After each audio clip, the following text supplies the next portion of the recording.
the 66th meeting between two bitter rivals, Midland Legacy and Permian High. Permian leads the all-time series 40-24 with one tie, including playoffs. This game is the pinnacle of high school football here in West Texas and something both cities, Odessa and Midland, look forward to and take immense pride in. I spoke with people from both Permian and Midland Legacy on what this rivalry means to West Texas.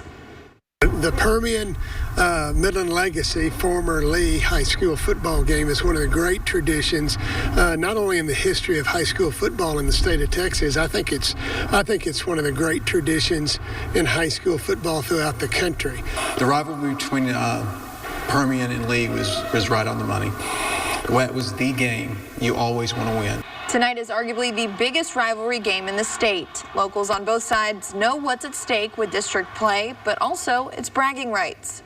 And we tend to have more hoopla and fun during OHS week, but we get to Lee and it's beat Lee. We got to focus. We got to get there. It's the one. A rivalry that goes back decades, inspiring the Friday Night Lights novel and movies seen around the world. What other rivalry is there when they make a movie about it? Just the history of it. You'll want to see this game. You'll want to be in the stands.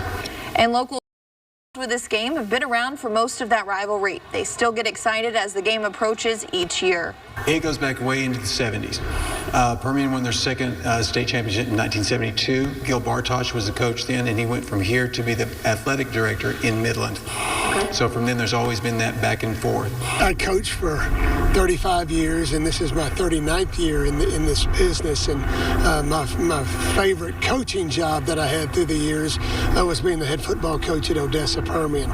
It was a great job, and I loved it. And at the same time, I'm the athletic director in Midland now, and I love this job as well. So I'm very fortunate to have worked in both places. We wanted to televise it back in the 80s, and sellout crowd.